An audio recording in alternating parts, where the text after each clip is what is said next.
Welcome back, ladies and gentlemen. My name is Shay Douglas, and I'm here with Colleen Scott and Sally Douglas this week. How are you, ladies? Very well, thank you. Very well, thank you. Awesome. Today we're excited. We're going to open up the discussion around celebration, most importantly, celebrating women for International Women's Day yesterday, 2021. And we're just going to open up a few questions and a bit of a discussion around the importance of celebrating womanhood. What does it mean to be a woman in today's world?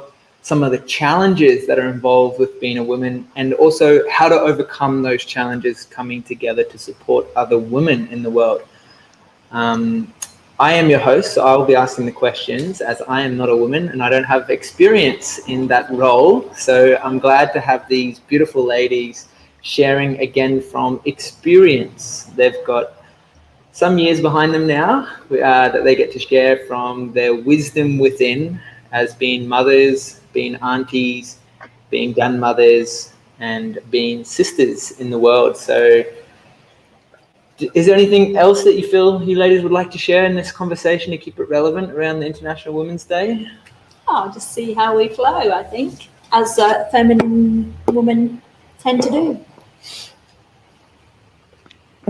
Sounds good. So I just want to thank you as well for listening and watching in. If you do like this, please give us a like. And if you don't like it, no problem. Leave us a comment and let us know what you didn't like. We usually respond to comments and we can open up a discussion. If you did find something relevant out of this conversation, please share it with your friends. They would really appreciate that. Otherwise, let's jump straight into it. What does it mean to be a woman in today's world? I think we have an amazing opportunity to experience many aspects of life being a woman in today's world. I think we're very fortunate to be living in this time frame. So as women, we have the opportunity to actually direct our lives, whether it be in a career path or family path or developing our own inner selves. I think we're in a very fortunate time frame right now. I think a modern woman, if anything, probably has so many options. It's really important that we focus and really intuitively go inside to understand what we really want to give our energy to. So I think we're very capable, and I think we're very fortunate to be able to direct our lives in very positive ways, whether it be in the house or in a workplace or in a community. So I think we're in a very fortunate time frame right now. Yeah. Lovely, well said. Yeah. How about you, Colleen? I think, yeah, absolutely. I agree, Sally. There are so many opportunities available to us in the time frame that we're living in, and so very grateful for the women that led before us for us to be able to be in this position. And I know quite often, that's one of the things they talk about with International Women's Day. But at the same time, I feel like it can sometimes be overwhelming, because it is about having to really tune in and tap into, how do I want to show up, and what am I passionate about, and where do I want to invest my energy, because we have so many choices. And I feel like we're kind of part of a generation that we're told we can be anything, do anything, and have anything, which is great. But there has been also a bit of a cost, I feel, sometimes with that, a lot of burnout and overwhelm and stress in the body from trying to do everything all at once, which I don't really feel we were intended or we were designed to do. There's definitely stages and phases, but at the same time, being able to choose to have a family, choose to have a career, the possibilities are limitless which is great. But at the same time, it's now more than ever really important for women to stop and listen and really get clear about what brings them joy and what their gifts, their talents, and their passions are, and how they want to share those with the world and lead their lives that way. Yeah. Great answers. Do you find that you spoke to a modern woman today? Let's go wind the clock back 100 years, for example. Obviously, you spoke to a very fortunate time that we're living in. What would you suggest is the biggest difference between being a woman today and being a woman 100 years ago? I think obviously societal expectations in the past where you were in the home and the male was the patriarchal system was really in play. And I think it was very difficult for women to break out of that box unless they were rebellious. I mean, there was women leaders at that time that did do massive work. And, when you think about even women didn't get the vote until, very, very recent in relative terms. I think it was the 40s or 50s. So it's kind of hard even to perceive that there wasn't an equality of voice and women weren't really heard, or they didn't have I'm not saying that the work in the home isn't as important as working and being heard in the exterior world, but it's definitely a far cry from 100 years ago, for sure. What do you think, Colleen? Yeah, I think definitely as society, we've changed our viewpoints about what is expected and what is okay for women to be and do. I feel kind of there might have also, though, even been differences depending on whether you were, say, in a city as opposed to a rural environment. I mean, my parents or grandparents had a farm and they were on the land, and I sometimes wonder, like looking back in time, like we're talking like the early 1900s, that time frame where they husbands and wives worked side by side because they had to, like that was just part of being able to survive in those environments, whereas the cities definitely there seemed to be a little bit of different dynamic in the relationships.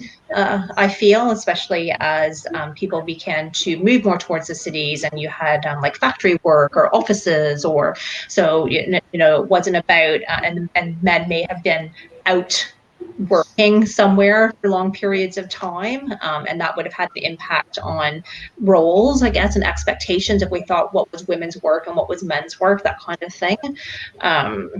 And now definitely I think that I guess the feminist movement kind of has been trying to move in that direction of making it that anything is possible. Like there's not these roles so much about what is a man's work, what women's work, and so whether that's corporations or companies or dividing household responsibilities, that kind of thing. And I feel like we kind of still have a long way to go with that, because I feel like we're not having enough conversation about how to help and support each other, as opposed to we're still kind of stuck in these role identities of how we're supposed to be and what our goals are supposed to be like. And I think we do need to be having a lot more conversations around just looking at individuals and what are people, what are their passions, and what are their gifts and their talents. How can we best nurture those and in the various environments, so that we're supporting each other, but we're also, the whole community and society is benefiting as well. Yeah, that's a really good point that you both make, and how times are definitely changing.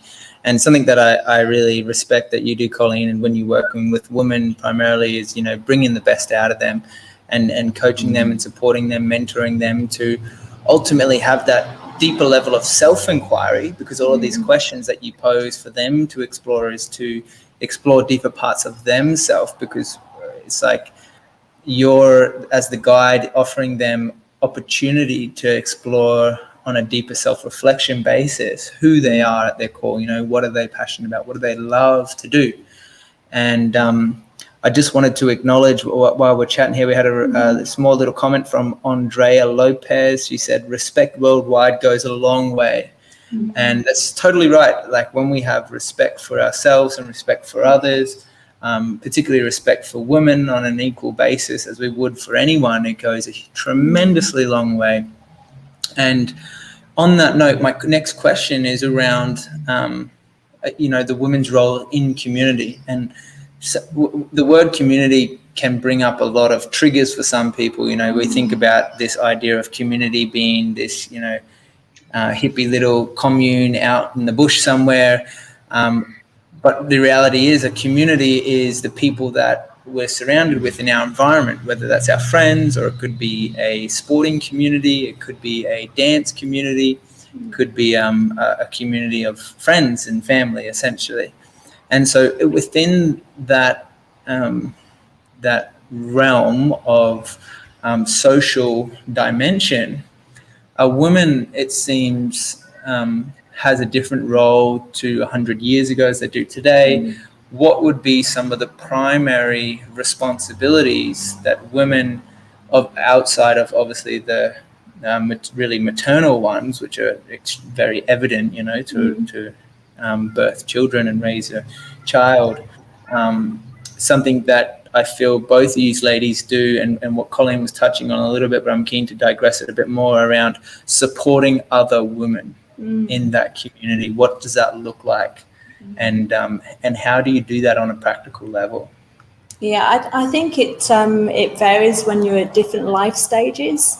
So, I mean, both of us are in our, middle years. And I think now that our children's group of friends are starting to have their children, I think we're in a really great position to support those young women in their child raising. So even if it's just with words, not necessarily caring for their children, but in support of what they're experiencing and making them connections as well, supporting them so they have the space to connect with each other and have their woman time together with their children. And there's so many areas where we can play a role, and it's just with communication and tapping in. And, I'm really privileged that I am part of my daughter's experience of parenting, and just seeing her group of friends and how they're all navigating together, and with their husbands or their partners as well. But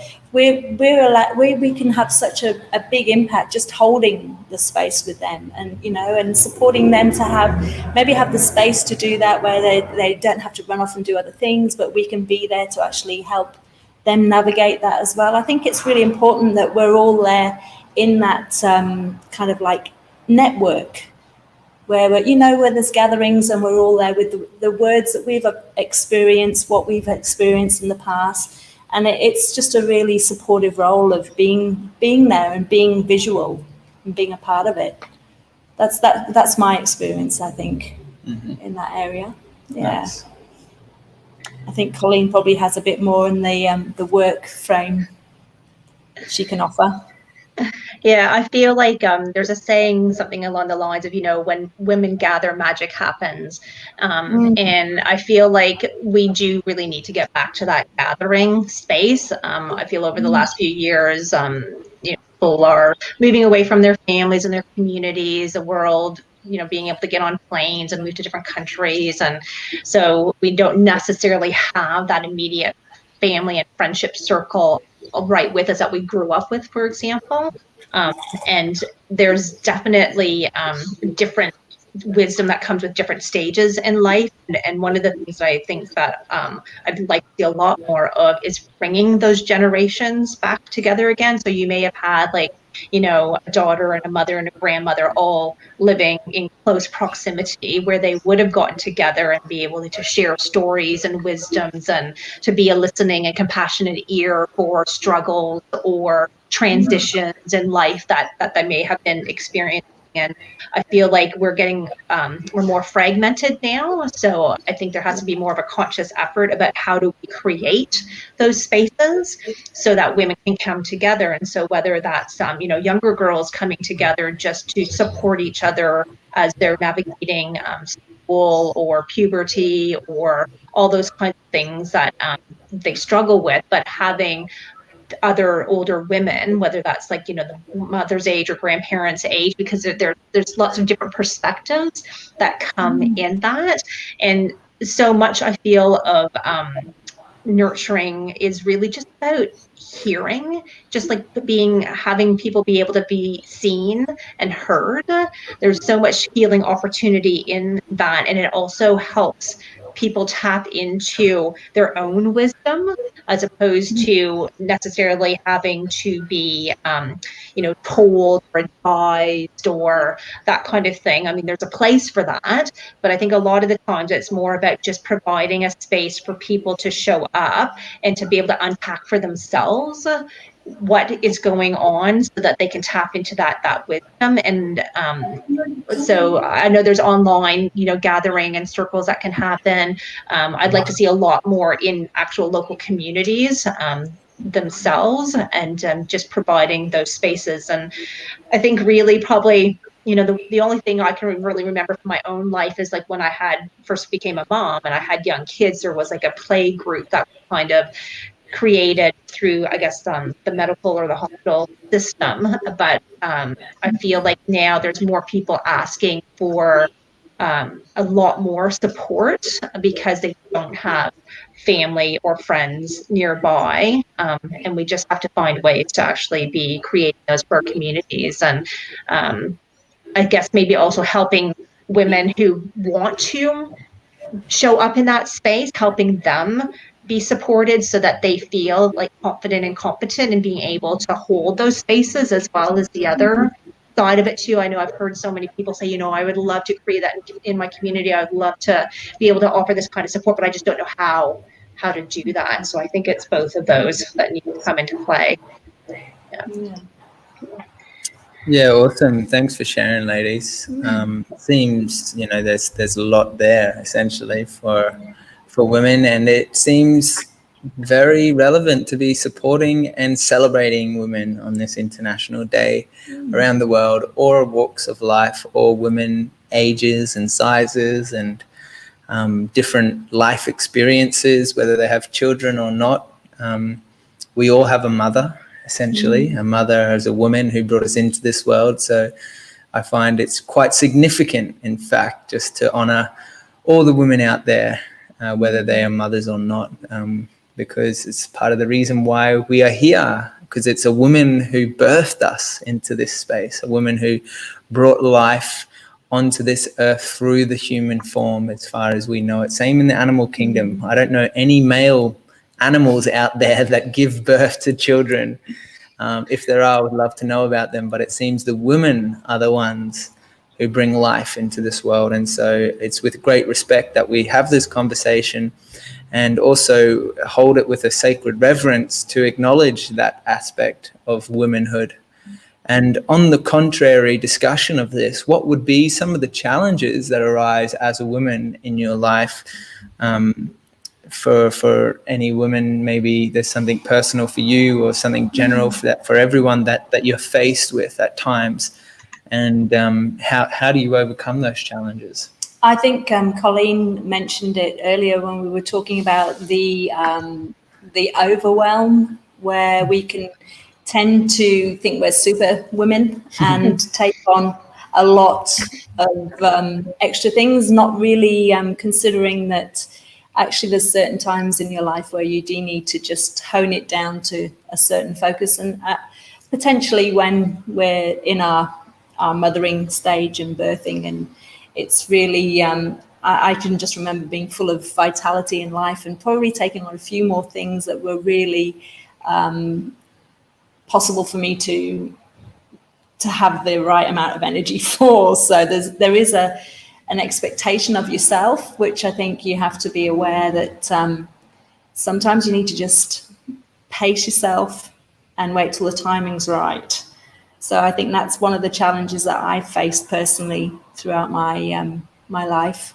There's many other areas that I'm sure many women have where they maybe aren't feeling heard or know how to express themselves to get what they need to fulfill their life purpose. So I think there's many areas that we all need to work on to be the best we can be in the world. But potentially for women, I think we have the ability to take on many mountains to climb, and we can conquer a lot. So yeah, that's my feelings around that. Yeah, I agree. I think that is the big thing about the fact that there's so much potential and possibility about having to really assess, how much energy do I have? What's my priorities? What's my values right here, right now in this stage in life? Because obviously, as we change, there's our values changes and what we have energy for, and our responsibilities change. And I just noticed that Andrea had just posted to, what did she write? Don't be selfish, but always love yourself first. Without caring for yourself mentally, physically, and emotionally, you can never help others. And I think that's a big part of it, is that self-care and recognizing that you can't give from an empty cup. So we have to honor what we need physically, mentally, emotionally, and reach out for support during those times. And this is like a daily practice as well. And then from that place, yes, we are going to be able to show up the best version of ourselves and give so much more in a way that's healthy and more productive for whether that's in our families or in our work or career environments and businesses. So I do feel that overwhelm is one of the biggest issues probably today that women, and burnout, that women are definitely dealing with. Yeah. Totally agree. Yeah, so just to reiterate what you both shared, which sounds to be quite on point, but this level of taking on too much responsibility and having, overwhelm and stress and a sense of helplessness with spreading yourself too thin in different areas and trying to take on too much at different stages of life. What would you suggest for these challenges are the key takeaway solutions? I think Colleen just mentioned one of the very big ones is to ask for help, which I think we kind of we forget sometimes that it's as easy as just speaking up. And with those around us and those that love us, sometimes they just don't realize. So it's really important just to actually ask and in any way. Most people will respond with a loving action. So I think we kind of forget to voice what it is we need help with. So that would be one of the major ones I would suggest to start with. Also the self practices, like we were saying, so the balance of caring for ourselves and nurturing ourselves, and if we find that through exercise or whether it's through meditation or some time alone, or if it's a new night course or whatever it may be, something for yourself that nurtures you and expands maybe your interest in other areas of life, that can give you a little bit of peace as well. So there's many different tools that we can use, but it's remembering to action them. It's just taking a breath and remembering to take that time and find some balance. Yeah. Yeah, I think it's definitely the everyday, daily practices of filling your cup up so that you don't get yourself into that burnout or overwhelm space in the first place. So again, it's about having to tune in to recognize, what actually does that, what brings you joy, what's for your mental health and well-being. And that could be anything from journaling to meditation to, having a coffee date with friends that are supportive and nurturing and encouraging and understanding. It can be, getting together for, joining a women's circle where you can kind of offload and learn new skills and tools to help you with your day-to-day navigating life's challenges. Just simple things, also listening to your body when it comes to nutrition, like what the things that you're eating and consuming. because that's going to impact your energy levels. It's going to impact your well-being. So body movement, I always say like fresh air, even simple things like breathing exercises. If having a bath brings you joy, or just, rocking out in the kitchen with your favorite tune brings you joy, then, just you have to know yourself well enough to find those things that are going to spark joy and fill your cup up every single day. I think there's a meme that goes around, something, it's like your phone. You would never let your phone battery die. You charge that up every day, but we forget to do it for ourselves. So it's just the simple little everyday things. Yeah, that's great. Great advice. Something that you did touch on there that I find could be nice just to finish off with the last question for our conversation, has to do with women's circles. But before we jump into that last question, I just wanted to thank again all of the viewers and listeners. If you enjoy this conversation, you really want to hear more from Colleen and Sally, and also Andrew, who generally joins us on a Tuesday afternoon, feel free to jump over to EHTV to get all of the last months of conversations that we've had, which all relate around womanhood, about being a woman in today's society, some of the challenges we're faced with, what it takes to raise a child, the differences between raising boys and girls, and all of these awesome conversations that they share some wonderful insights and experiences on. But to round it off for today, the last question that I have for you ladies is around women's circles and the role of women's circles in a modern society, because it seems to me that this practice has been around for centuries, as far as we know, potentially has been lost here or there as a practice. But what I'm noticing emerge in today's society, particularly in the community up here in Far North Queensland and also in Southeast Queensland, the Sunshine Coast region, is this re-emergence of women stepping up, reclaiming their power, supporting other women, and sitting in circle to share on a deeper level what is alive in them, what's real, what's actually going on in a deeper feeling-based way that they're relating. And I, again, have no experience in this. I have been to men's circles, but I'm curious if you could give us some insight for us men listening in, and also for other women who might be interested in a women's circle in their area. What can someone expect? What actually goes on in this space? Well, I think it's a really fantastic, exciting time that there is so much going on in this area, because it gives a special space for women to be heard. And also it gives an opportunity to be non-judged, supported. And, if it's done in the right format, it can also give inspiration, and it can lead to many, many things. So I think it's an incredible thing that we're experiencing this right now. And get yourself to one. If you can really, find one that resonates and take yourself there. It could be scary to go there if you don't know anybody, but I'm sure you'll be welcomed with open arms, and you'll be heard, and you'll be really fully supported. I think it's an amazing, amazing thing. So I would highly recommend getting involved and finding the place where you find you to be comfortable to be you. Yeah, for sure. I think it's super exciting. I think Colleen does some amazing work in this area and has beautiful abilities and techniques that you share, Colleen. So I'm really excited about when you get up and running again with all of that women's business. I think it's really important work. Yeah, thank you. I 100% agree, Sally.